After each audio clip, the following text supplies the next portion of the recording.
मंजिलें उन्हीं को मिलती है जिनके सपनों में जान होती है। मंजिलें उन्हीं को मिलती है जिनके सपनों में जान होती है। पंख होने से कुछ नहीं होता यारो, हौसलों से उड़ान होती है, हौसलों से उड़ान होती है। धन्यवाद।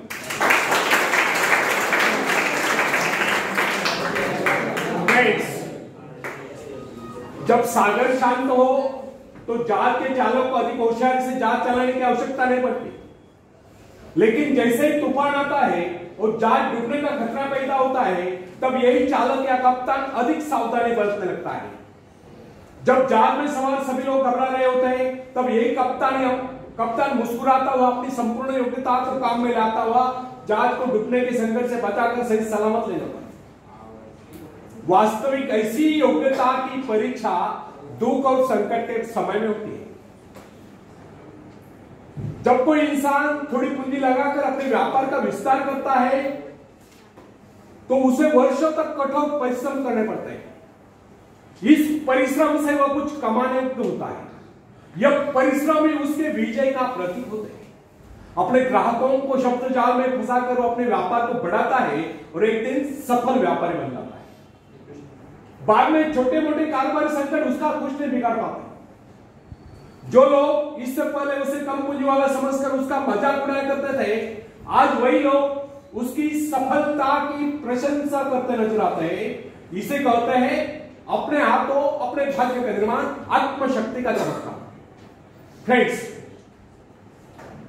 जिसके पास धन की शक्ति हो उसे शिक्षा प्राप्त करके या विद्या प्राप्त करके आत्म विकास करने का अवसर कहां है? वह तो धन की शक्ति पर निर्भर कर ये सोचता है तो मैं चाहूं तो विद्वानों को खरीद सकता हूं। लेकिन फ्रेंड्स, जो विद्या प्राप्त करना सबसे जरूरी समझता है, वह रात भर अध्ययन करता रहता है, क्योंकि उसे पता है कि उसका कोई सहारा नहीं। सहारा बनेगा तो वह उसका अपना स्वयं का ज्ञान। जिस आदमी को पता हो जाता है कि उसे बाहरी सहायता मिलना बंद होगा, वह या तो अपने पांव पर खड़ा हो जाएगा, गिर जाए। वास्तविक उस समय उसे बहुत ही कठोर परिश्रम की आवश्यकता महसूस होगी। असफलता के कलंक से बचने के लिए उसे अपने व्यक्तित्व की रक्षा करनी चाहिए। ऐसे लोग अपने आत्मविश्वास की शक्ति के बल पर दिन रात कड़ी मेहनत करते हैं और सफल हो जाते हैं।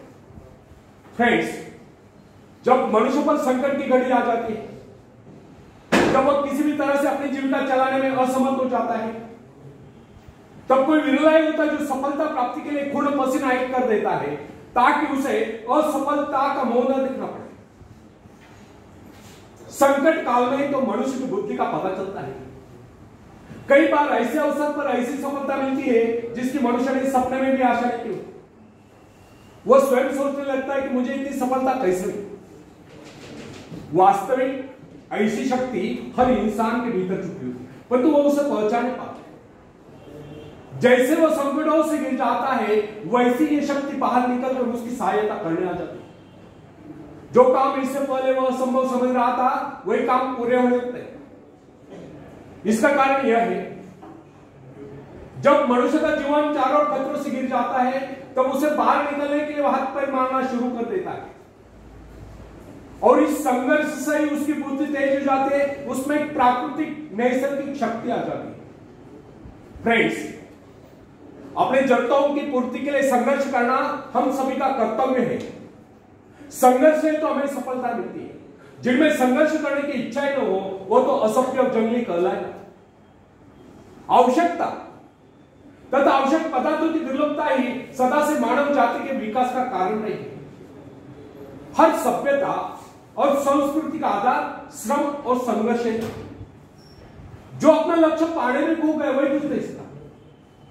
कई वैज्ञानिक अपनी साधना में हीन होकर अपने लक्ष्य को पाने के संघर्ष में जूझते रहे। उनके परिवार जन अभावग्रस्त होकर भूखे मरते रहे, परंतु उन्होंने अपने उद्देश्य को प्राप्त करके चैन की सांस ली। जब उन्हें सफलताएं प्राप्त हुई तो लोगों को उनके आविष्कार यानी कि शोध बहुत बड़े आश्चर्य से प्रतीत हुई। फ्रेंड्स, आवश्यकता ही आविष्कार की जननी है, शोध की जननी है। यह जरूरत का ही कमाल है जिसने मानवीय सभ्यता को कहां से कहां पहुंचा दिया। अश्म युग से संगणक युग तक जरूरत की लक्ष्य का निर्णय करते, इसे पाने के लिए वैज्ञानिक तथा शोधकर्ता जी जान से जुट जाते हैं। मनुष्य की गुप्त शक्ति का पता उस समय चलता है जब कोई जरूरत आकर उसके सामने खड़ी होती है, उसकी पूर्ति के लिए वो संघर्ष करता है। मनुष्य की गुप्त शक्ति आपातकाल में प्रकट होती है। इसका सीधा अर्थ यह हुआ, यदि मनुष्य को किसी वस्तु की आवश्यकता ही न हो तो उसके आंतरिक शक्ति का अंत हो जाए।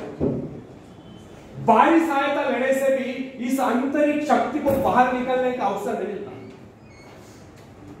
जो काम इस शक्ति द्वारा ले जाने वाला था, वही काम हम दूसरों की सहायता लेकर झटपट कर डालते हैं और पंगु तथा शक्ति बने रहते हैं। इसलिए फ्रेंड्स, हमें एक बात कदापि नहीं भूलनी चाहिए, अपने मित्रों की सहायता लेने के बजाय या दूसरों की सहायता लेने के बजाय अपनी आंतरिक शक्तियों की सहायता लेना हमारे लिए अधिक उचित होगा।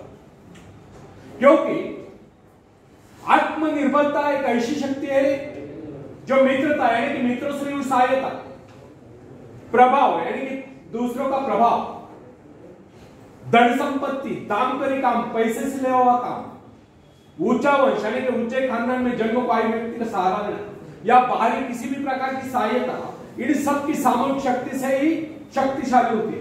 इन शॉर्ट, आत्मनिर्भरता एक ऐसी शक्ति है जो मित्रता, प्रभाव, धन संपत्ति, ऊंचा वंश या बाहरी किसी भी प्रकार की सहायता, इन सब की सामूहिक शक्ति से ही शक्तिशाली होती है।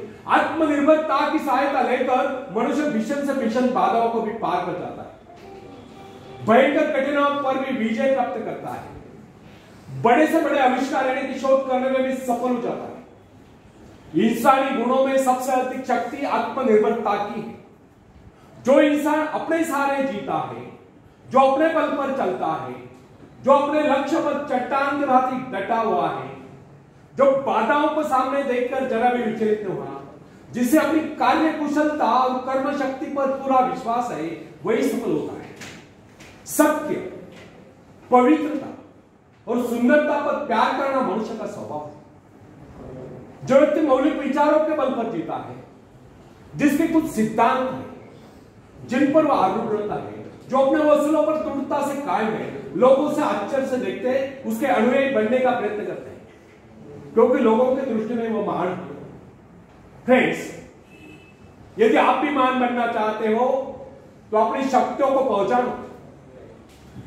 ईश्वर ने जो शक्ति आपको प्रदान की है, वो आपके भीतर छुपी हुई है, उसे जगाकर बाहर लाओ। यदि आप उसे जगाने में सफल हो गए तो सफलताएं आपके कदमों तले होगी और आप कामयाबी के शिखर पर होंगे। आखिर में हरिवंश राय बच्चन जी की कविता मैं पेश करता हूं, आप भी मुझे साथ देंगे।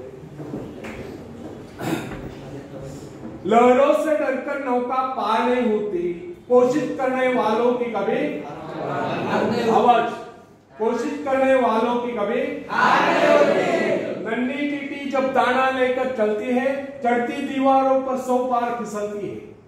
नन्ही टीटी जब दाना लेकर चलती है, चढ़ती दीवारों पर 100 बार फिसलती है।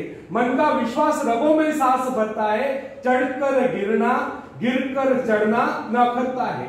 आखिर उसकी मेहनत बेकार नहीं होती, कोशिश करने वालों की कभी हार नहीं होती।